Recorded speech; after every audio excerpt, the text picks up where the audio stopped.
Okay. Okay. Good. I guess Yes. good morning. Good morning for you guys, right? Yeah, it's evening. Good morning, good afternoon. Yeah, it's dark. It's dark out here. So today I would like to tell you something about our work on trying to come up with a design for chromosome segregation, which might actually be applied to synthetic cells.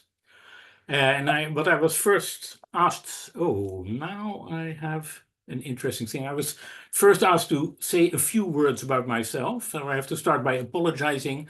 I am a theorist, so I have to apologize to all the experimentalists in the audience.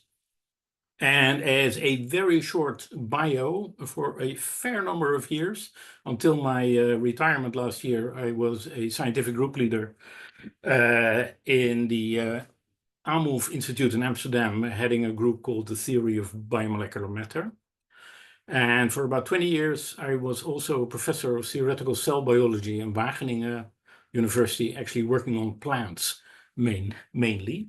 But in 2019, I switched to a professorship in Utrecht University in theoretical biophysics, where I'm associated both with the biology department and the Institute of Theoretical Physics.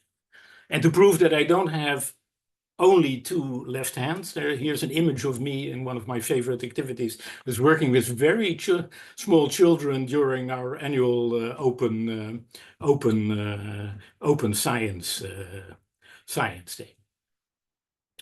Now, the context of my work is actually the fact that I've been a part of a very large consortium called BASIC, which is short for Building a Synthetic Cell, which is a large 18 PI consortium in the Netherlands, which runs, it still has a couple of years, so it had a 10-year funding window. And in fact, I noticed, I looked at the list of your previous speaker, and two of the previous speakers in this series, Willem Huck and Arnold Driessen, are colleagues that are also part of this same consortium.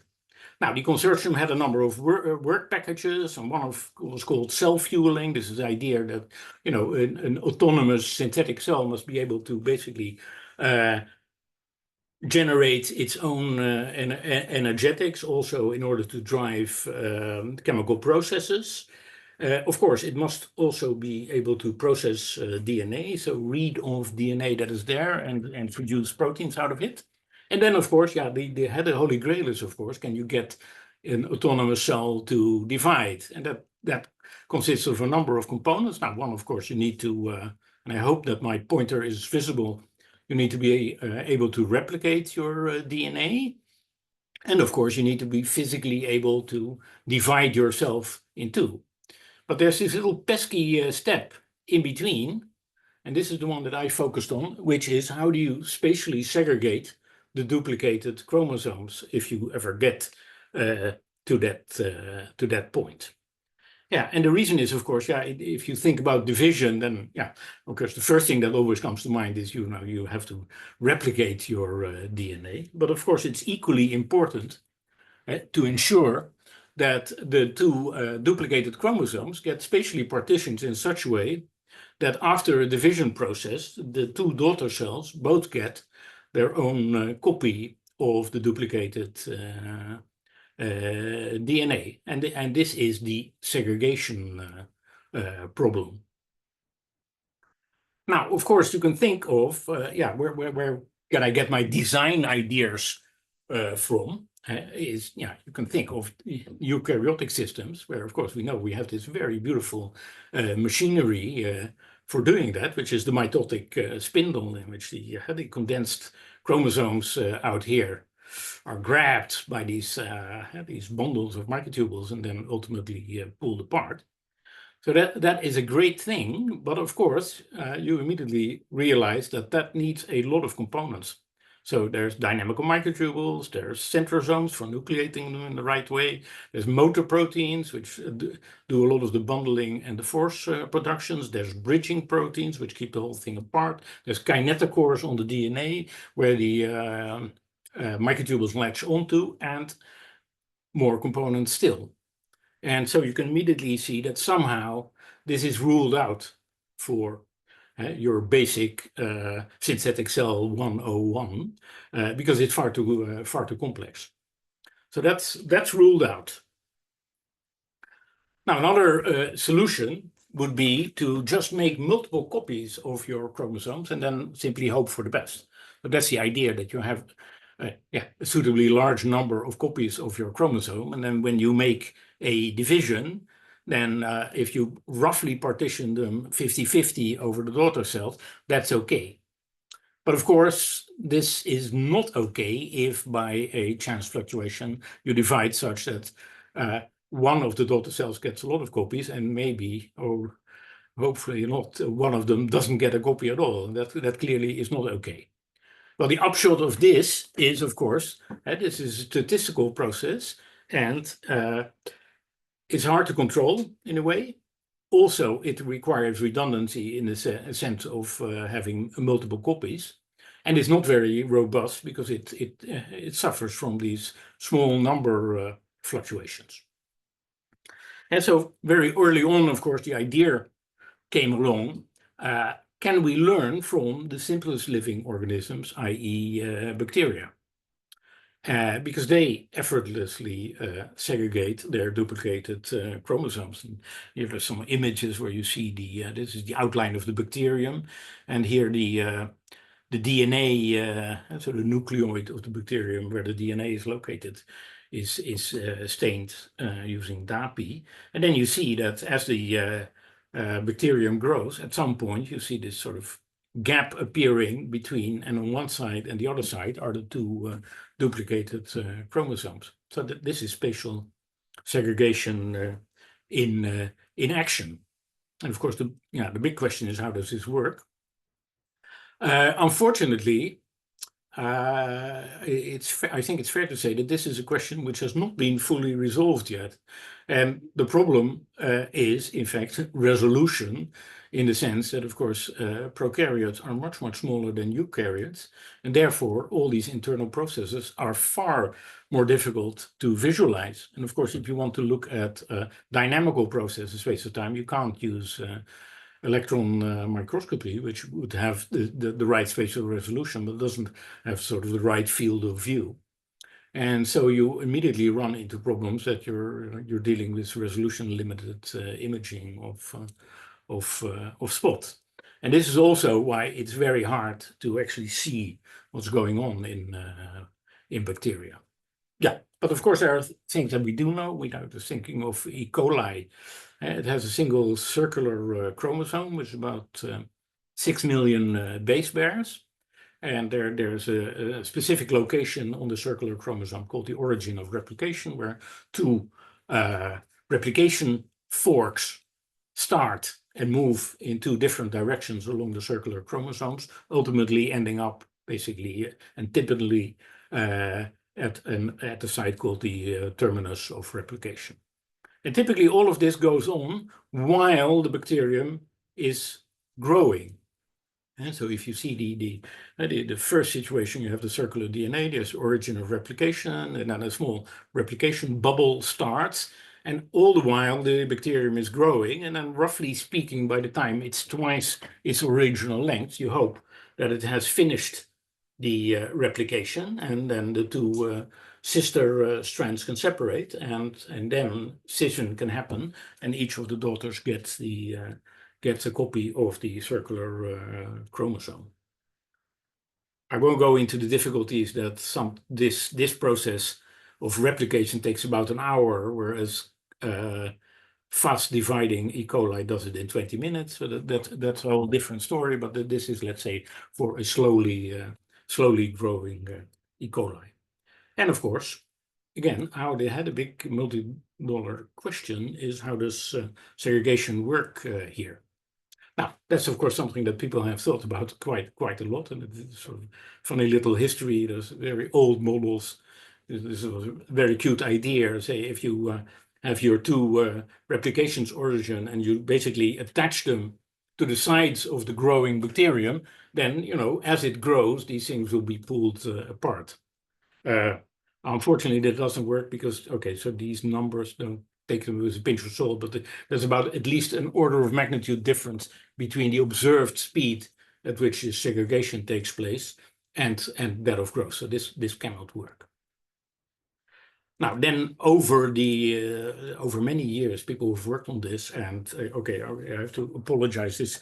There may be more entrance to this, so this is a bit of an old slide, but the idea is more to illustrate that the typical way of looking at it is to think that there are some proteins involved that, in a very specific way, bias the spatial distribution of the incipient daughter strands in such a way that you segregate them, and so that's beautiful.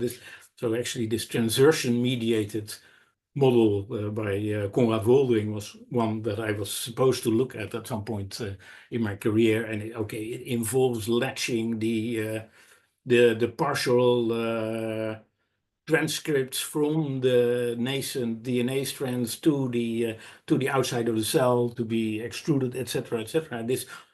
This would then generate forces which would then pull the strands apart, etc. And all of these models, they're different in kind, but they all are basically sort of specific protein interaction driven mechanisms. And for many years, I would call this sort of the molecular biology worldview.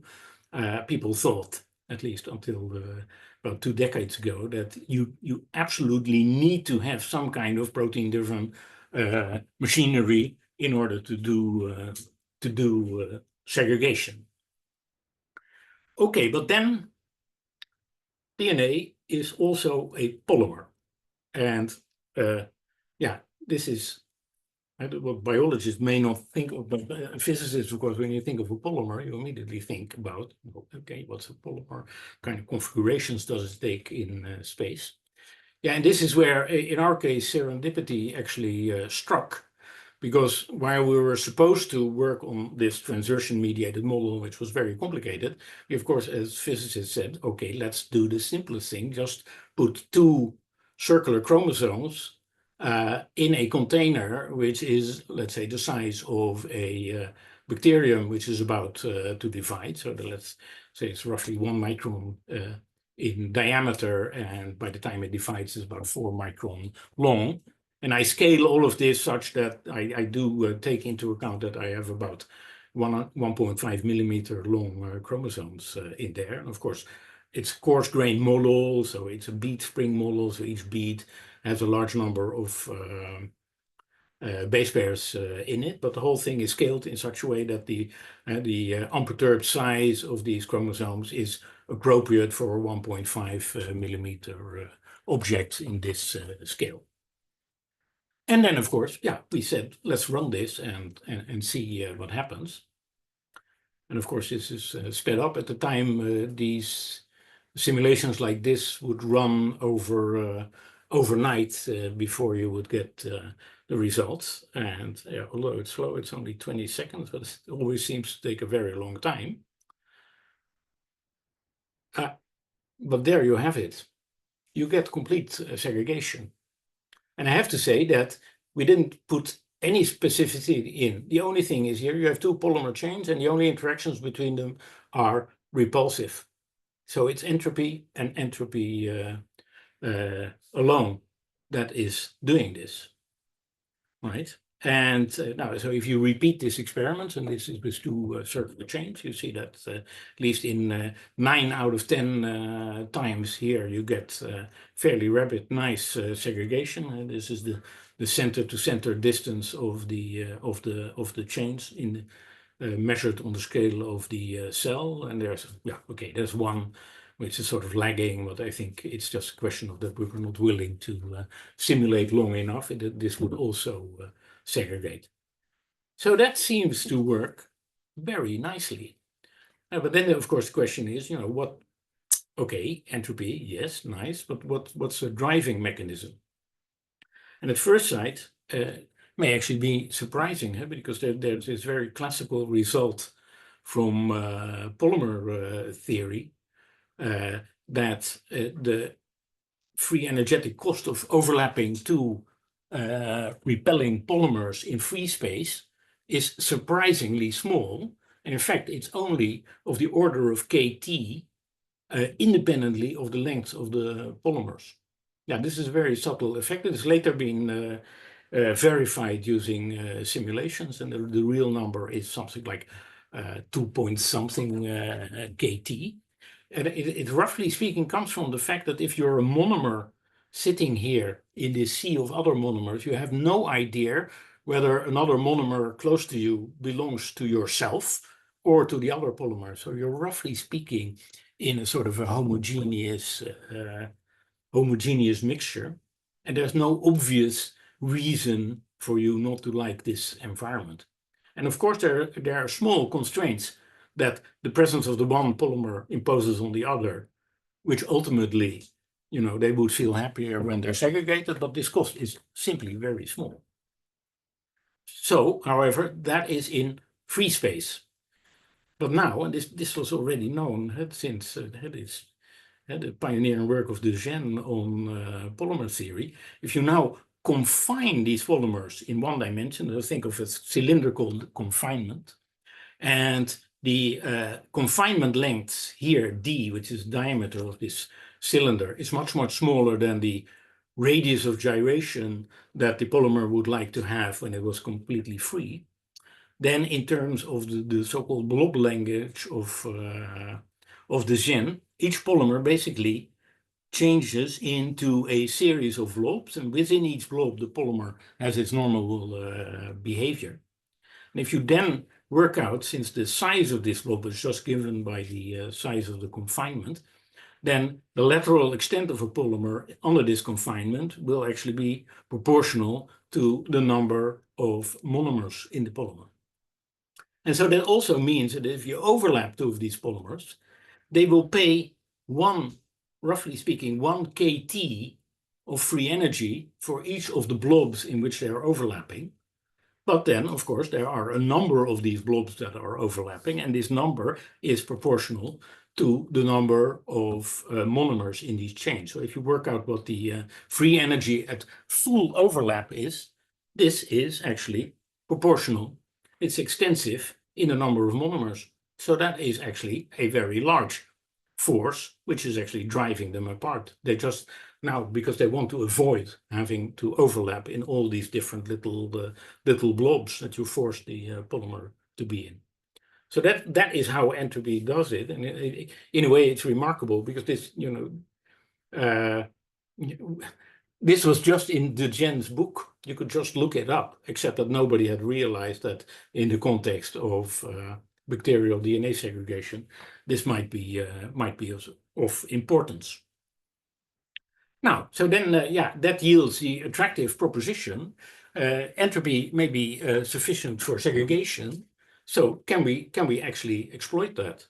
And at the time, of course, we immediately thought, well, it is at least relevant for maybe early life on Earth, when a lot of the molecular machinery that is now involved in cells simply was not there, and you still needed to segregate in order to set up a replication and division cycle. Now, early life, synthetic cell, these sort of close, because of course a synthetic cell would be an organism that is as simple as possible. No, but then of course, okay, this is easier said than done, because in a sense, of course, our results are conceptual in the sense that it could work under ideal circumstances. But can you now actually turn this into a mechanism which will work in real life?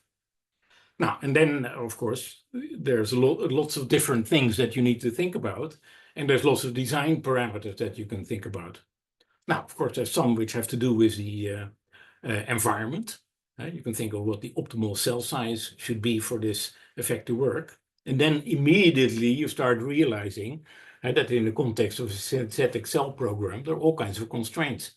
Because we found also within our consortium that depending on the kind of modules that people were looking at, different cell sizes were sort of better, right?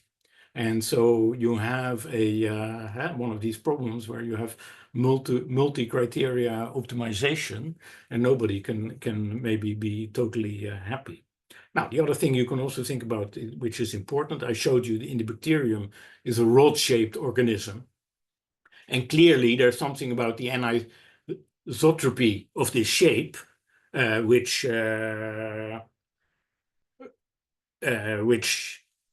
imposes some of the degrees of freedom of the segregation. So you can think about that. Then there's sort of other global properties like the chromosome density, which is roughly speaking in a given size of container. This is the length of the polymer. And another thing is that you can think of what's the role of the other components in this cell. Because it's known that biomolecular crowding plays a role also in the compactification of the nucleoid in the bacterium. So that's something to consider. And then there's sort of purely sort of what I call local properties, which have to do with the geometry of the polymer, because you know that DNA can have kinks, there can be loops, there can be supercoils, all of that. And you have to wonder how that impacts the segregation behavior. And there's something that I won't talk about, but there's examples of bacteria that accelerate the segregation by actually fixing one part of the DNA to the boundary of the cell.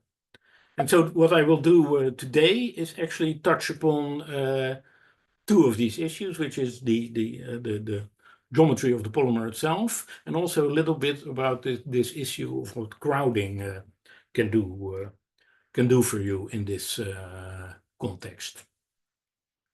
Now, let's first look at this chromosome structure. And again, where we take our cue basically from what is known about the bacterial chromosome. And there's these beautiful images of lysed bacteria, in which basically the chromosome, because the container is no longer there and a lot of the proteins have gone, basically explode. And you see that it has this very intricate sort of loopy like structure. Now, and there's multiple reasons why these loops can be there. Now, one is that there's supercoiling. And there's specifically there's supercoiling because the circular DNA of E. coli is so-called under-twisted. So the two ends of the DNA are twisted a couple of times before they are connected. And that by itself causes supercoiling. But then there's a host of loop-inducing proteins. And there's the passive ones like HNS. Basically, they bring two distant parts of the chromosome together and then create a loop. And then there's these more active ones, these sort of ring-like structures that can actually move over, and they can create protrusions that also are loops. So MUC-B is a famous one for that. So there's all kinds of reasons, and also all kinds of means to induce loopiness in chromosomes. And so, at the very least, you have this under-twisting, which is called supercoiling. And at the time, we immediately said, let's see what happens if we simulate two branched chains, again, of the same total length, but then trying to mimic this sort of supercoiled structure. And what comes out is fairly surprising, is that you get the segregation is faster. You can't see that here, but it's about a factor of 2 faster than for the ordinary circular chains. And it's sort of, okay, I'm not sure that this is great evidence for it, but it's a bit more robust. And the idea here is basically is that the more constraints you impose on the structure of the individual polymers, the more they would like to disentangle, because each of these constraints actually sort of interferes with the other one. So that's the rough idea, but that is only a rough idea because there's no real theory behind that. Now that sort of also sets the tone for what we call our PET chromosome model. which is a backbone, which can be linear, but it can also be closed, to which at regular intervals a side chain is connected. And of course, there's Mickey Mouse here because this is by itself, of course, a very crude simplification of what the real chromosome would look like. And this is commonly known as a bottle brush polymer. So that's about, and so this is our model of the chromosome mostly. And now let's look a little bit about this crowding issue. And the neat thing is this crowding issue is something you can study in what I call a quasi-synthetic cell. And these are actually genetically modified bacteria, such that they can grow, but they cannot divide. So these bacteria grow much, much longer than their natural lengths. In fact, they can go up to the length of a couple of tens of micrometers, whereas normally it would only be 4 micrometers and then they would divide. And these bacteria can then be enclosed in a microfluidic device, again with channels of about the diameter comparable to the width of the cell, so that they're basically free to grow, but not they can't go anywhere else. And then, of course, it's very easy to observe them using turf microscopy, and then by adding fluorescent markers, for instance, HU2, which is sort of like a bulk. It's an aspecific binder to the DNA, so that allows you to visualize the nucleoid. But there's specific markers, for instance, for the origin and the terminus, which are known, which very specifically latch on to sites which are close to these locations. And so using this setup, you can actually look at how the size of the nucleoid changes with the size of the cell. And so here there is a nice time course. This is in minutes. And here you see the nucleoids are all stacked. And then you see that it grows and grows and grows. And at some point, sort of this growth stops.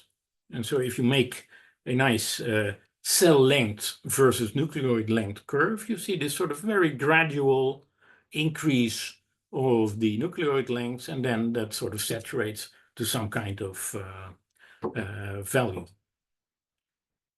Now, what's neat about this is that this already points that there's something else going on apart from just bare confinement. Because under these conditions, if I do a simulation of a circular chain in this environment and I let this environment grow, so this is the length of the cell, then roughly speaking, what I will see is that the lateral extent of the polymer will just grow with the cell size until a certain moment when the two things become completely decoupled, and the lateral size of the polymer will remain the same. And actually, it's fairly easy to understand. You have, you can think of this confined circular polymer as a spring, which has a natural rest length. Now, if it's confined below its natural rest length, as the thing grows, it will keep on expanding, and it will keep on expanding until it reaches its rest length. And then any further growth of the cell doesn't change the rest length anymore. And that's exactly the sort of this curve that you're seeing here. Now, this picture changed very much if I add depletants. Now, there's one caveat here. What I need to do is I need to make sure that the depletants are basically created at a rate commensurate to the length of the cell. So roughly speaking, the density of these depletants remains constant. Now, that by itself is not so strange. There's lots of components in the cell which scale with the cell volume. And then when I do that, then I see that I get this sort of very smooth curve. And again, of course, there's a sort of a maximum extent, which, however, is smaller than the one you would have in the absence of the depletant.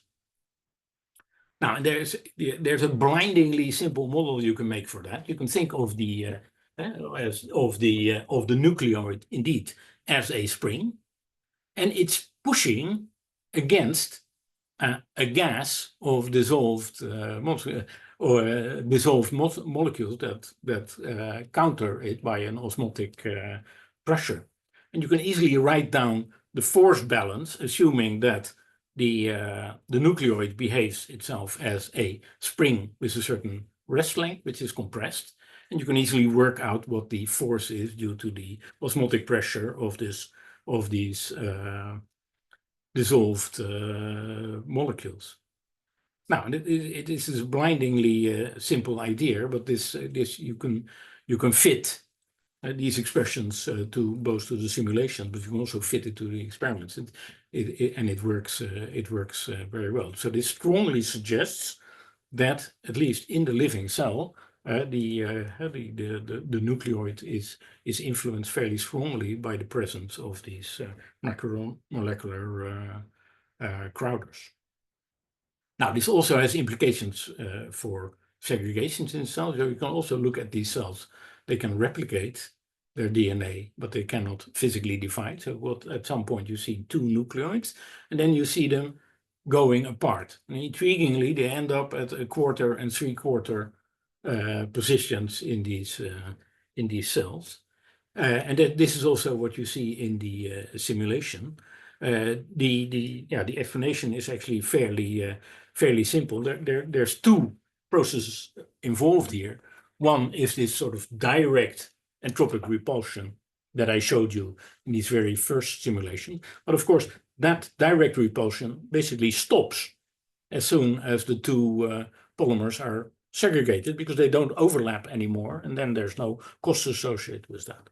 But in this model, in which homogeneously over the cell you're producing these depletants, it means that, roughly speaking, they're drifting apart at a speed commensurate again to the speed at which the cell is growing, and you typically will end up each occupying the midsection of a half of the cell, which is the 1/4 and 3/4 positions there.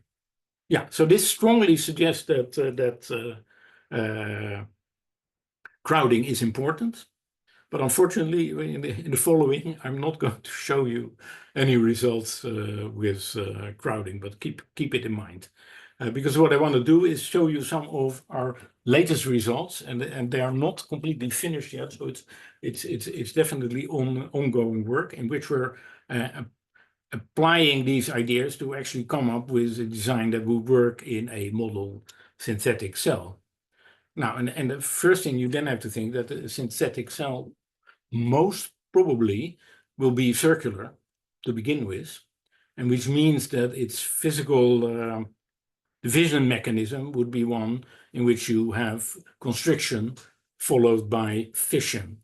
Yeah, and there's sort of multiple suggestions on how to do that. One is to have a sort of an actin-like cortex in which some instability is induced, which will then create a self-enhancing constriction. Or there are these ring-like polymers which can assemble and maybe under the presence of motor proteins can constrict. And so in both cases, you're going to get this sort of dumbbell-shaped intermediate states prior to basically this constriction becoming so small that you get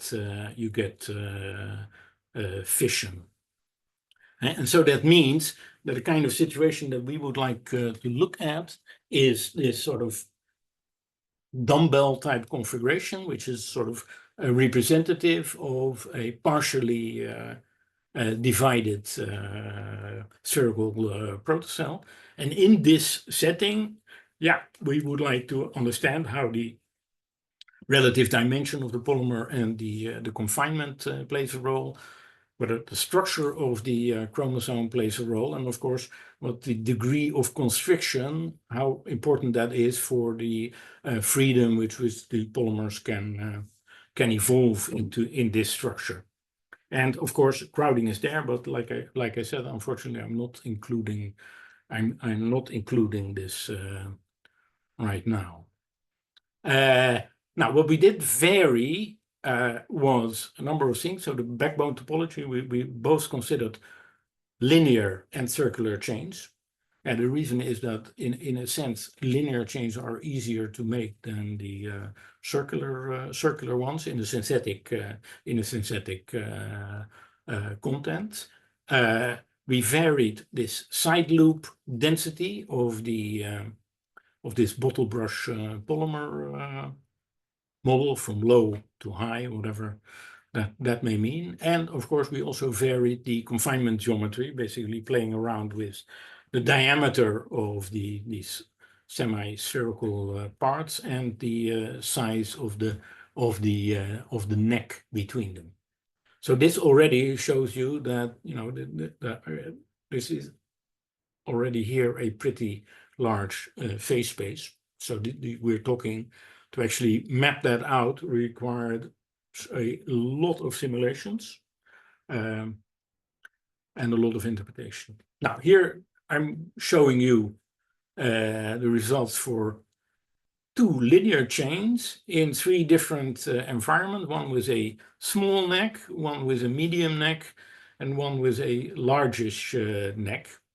And already you immediately see the different behaviors, and you already also understand why the medium neck case is the best one. So and that is more evident when you look at these time traces of the centers of mass of the 2 polymers. And so you see that in the small neck case, yeah, there is some segregation, but roughly speaking, the center of mass don't get very far. And you can immediately see what's happening here. There are always still strands of both of the daughter chromosomes that are crossing the neck region between the 2 compartments. Now, in the larger neck case, basically you're almost in a spherical case, and they do want to go apart, the 2 chromosomes, but there's no directionality anymore in which direction you're going. And if you look at the positions of the centers of mass, you see that they're basically swapping freely between the 2 halves of the cell, which is also not great for partition. And it's only in this medium neck case that you see that you get sort of robust segregation of the 2. Now this is for linear polymers. But let's look at what happens for a circular polymer with the side chains. And here, for visualization purposes, the main chain beads are shown larger than the side chain beads, which are, of course, in reality, they're equally large. But this is just purely because it's more easy to visualize what the polymers as a whole are doing. So let's run this. And you see that we start these simulations in a situation where there is no segregation at all. And we just wait and see how long it takes before something significant happens. Now, and in this case, you see very beautiful partitioning. And once this is done, of course, they don't go back anymore. Now, so this I would say is a great great success.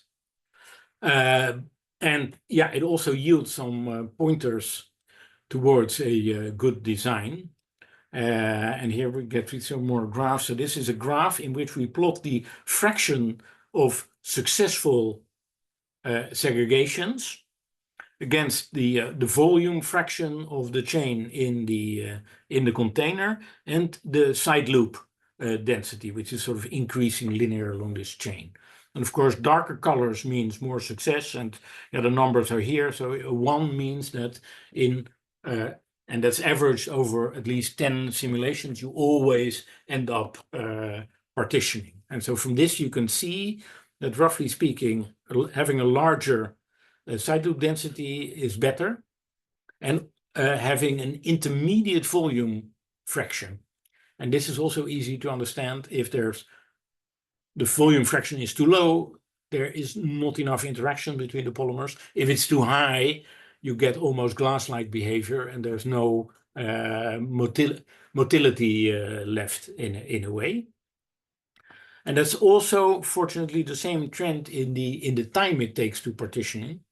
Now, there's a caveat here, because we we need to cut off our simulation at a certain time. And so all these results are contingent on the fact that we only allow a certain number of Monte Carlo sets. But here you also see that here this is the time to full partitioning, and here darker means longer and lighter means shorter. And of course, what you want is shorter. And again, that happens for the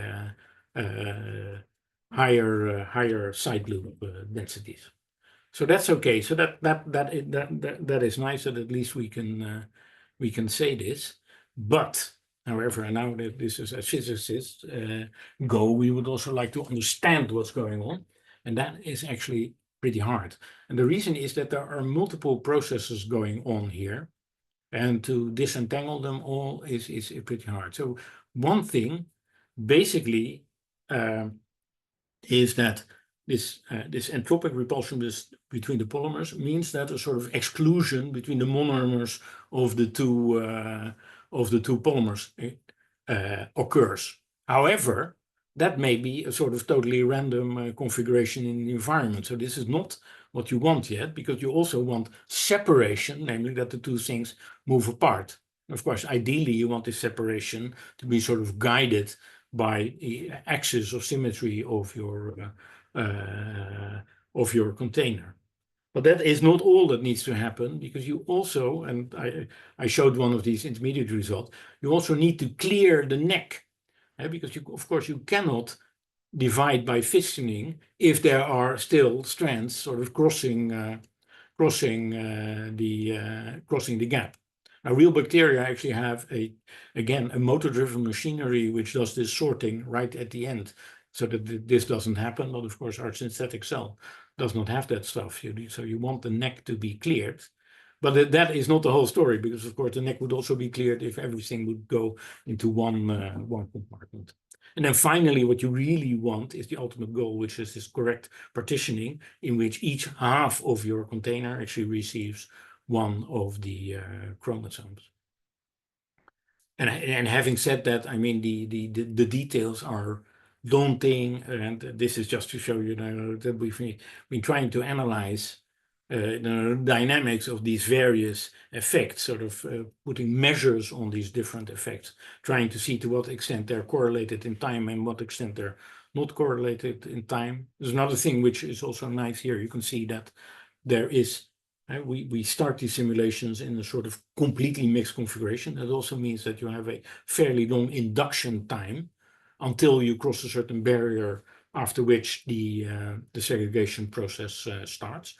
Of course, in vivo, again, yeah, there is already pre-patterning of the replicating chromosomes, which may actually assist that. So this whole issue of this induction time may not play a role in real life, but unfortunately, we need to create a sort of standard by which we can gauge how long the whole process takes.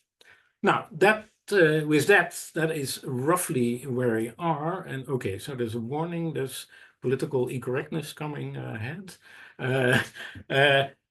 So at this point, it may be nice to sort of ponder the question is, how would we rate entropy as a segregation driver? And yeah, the father of entropy, Ludwig Boltzmann, is not looking very happy under the famous formula, and he actually also died by his own hand, which is one of the reasons why you should maybe approach these subjects with care. And of course, you have to say that there are, of course, also detractors of thinking about entropy as a useful mechanism. But if I would like to summarize this, there are some very good things about this mechanism. Well, first off, it's non-specific. That means that this is pretty important. It means that the chemical constitution of your chromosomes is basically irrelevant. Well, that's nice. So it doesn't depend on the base pair sequence and whatever. Also, yeah, it's sort of robust out of the box, because this sort of entropy, it has a certain arrow. It will basically always work.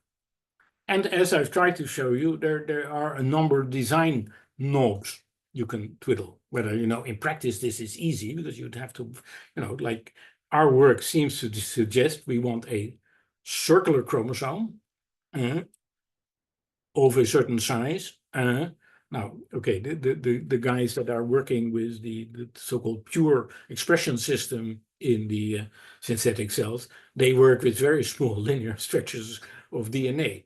And so in order to make that into a circular thing, you would have to add a lot of junk DNA, which is basically there just as entropic filler in order to have the entropic segregation mechanism working. Now, that may not be so ideal. Now, then you need to sort of get this looping going. Well, now there's all kinds of ideas, but of course, all of them need additional components to be added to the system. But having said that, once you get this going, you have a very nice mechanism which sort of robustly will work just by itself, doesn't require energetic input because it's driven by ordinary thermal noise. But of course, there are also a number of things that are potentially not so good. And one of them I try to suggest is, having a very large polymeric object inside the container may actually interfere with some of the other modules like transcription going on, maybe some of the energetic process, we don't know. And so, but that is a generic problem of these synthetic cell the quest for a synthetic cell is that different groups are working on different functional modules of the cell, but how do you guarantee that when you put all of these together that each of the individual modules will still work as advertised? Now, and then there is a huge elephant in the room, which is that it may work, but it may be far too slow. And I've talked about time a number of instances in the talk, but of course this is Mickey Mouse time because it's Monte Carlo steps. And actually the whole business of linking Monte Carlo time to real time, which requires deep insight into the actual mobility of monomers of the DNA, that is a difficult subject because there's all kinds of numbers out there, and actually parameterizing that is not easy. What we do know is, as always with polymers, the typical time scales in polymer scale as the third power of the length. So if you need a lot of length in order for the entropy to work, it also typically seems to suggest that time becomes problematical. Now that for early life probably was not so much of a problem because nobody cared, roughly speaking, how long segregation would take. But in the context of doing something in the lab, basically you don't want to wait a couple of years for the entropic segregation to take place. Now, with that, I need to definitely thank a lot of the people that over the years have worked with me on these a number of simulators, colleagues from India, the original postdoc, Sutun Jun, who worked on this. The experiments I showed were done in Delft University in a group of Kees Dekker by Fabai Wu. And Ramon Creighton is my current PhD student who's wrapping up the work that I've been showing you so far. Now, with that, I hope that I have not left you in too much of a disorganized state, and I'm happy to take questions. Thank you. Thank you so much. That was really amazing talk. There is quite a bit of questions in chat. Can you see chat? I can, yes. And let me open this. Oh, okay. If you could read a question out loud, because there are people watching the recording won't see the chat. Yeah, so read the question. Whoa! Now you caught me red-handed. What is the GCVI syn cell? There's a question here, what we could learn about chromosome segregation from something even simpler than bacteria, like the GCVI syn cell. So somebody should enlighten me, Henrik Lewowski, probably, what the GCVI syn cell is. Oh, Henrik, if you want to unmute yourself, or I can answer that. It's a minimal cell. They took a Mycoplasma bacteria and they minimized the genome. Okay, so that's the one where you basically delete all the stuff you don't. Yes. Yeah, but if you leave the chromosome intact, then you're okay. Then you're roughly back to the bacterial chromosome. Yeah, it's a bacterial chromosome, but it's tiny. It's only about because they 500 also delete it. kilobase Okay, so pairs. you delete, so it's tiny. But then again, Yeah. as you can immediately see, it depends on how big the resultant synthetic cell is, because there's this one issue, because it's entropy, it's the density of your polymer within the container is very important. So if your cell is very large, then basically all these effects disappear, because the confinement is important and the interactions are important, and both of them basically go away when you make your cell larger. So I'm not sure that is a great answer. Yeah, of course, the really holy grail in this business is to get to see segregation under controlled circumstances. And the lab of Kees Dekker in Delft has been working towards this for a long time. They have all kinds of tricks now using microfluidics of actually creating containers of the right size with anisotropic shape, but you have to manipulate, for instance, because the only way right now, because synthetically making very long DNA is not very attractive. You can take, I think people have been able to basically connect a number of lambda phage DNAs end to end. So that's one thing that you can do. But the idea is that the only way to get really, really long ones is to actually take a real bacteria, lyse them, strip the DNA of as many proteins as you can, and then somehow still be able to manipulate these and get them into confinement, and then to actually see, if you put two of them together, that you can see them segregating. But that, as far as I know, has not worked yet, unfortunately. Okay, so I hope that answers. I'm not sure that answers Henrik's question, but that's one. Now, then there's a question by Drew. Do you think a single chromosome, like in bacteria, is a good way to go for a simpler synthetic cell, or multiple sort AK plasmids with higher copy number? Okay, so I've given you a biased answer there. And the truth is that, okay, one of the projects that I'm working on is also to actually get a handle on, what kind of, given what you know about polymer physics, size of the container, and the number of copies of the chromosomes, can you make predictions about how accurate random division will be in actually, and it's interesting that the first order result there is that the interaction between between even very simple linear polymers will assist in actually decreasing the variance in the numbers. Basically, if objects repel each other, they will take up a more homogeneous distribution in space, and therefore, if you cut the space in two, you will have a higher probability of ending up with equal numbers to the left and right of your division plane. So I would say, from the state of the art that the basic project is in, and given that the pure system basically works with small stretches of linear DNA, most probably you would have to go for the redundant multiple copies copy route. But then again, then you have to think, if you have multiple copies of the same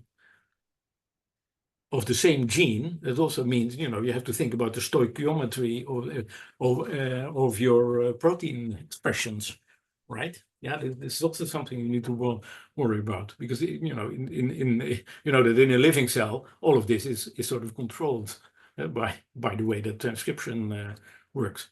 But if you just have you have free transcription, have a lot of copies, then you're going to get a lot of proteins, maybe much more than you want, for some of the chemical equilibrium that you're trying to achieve.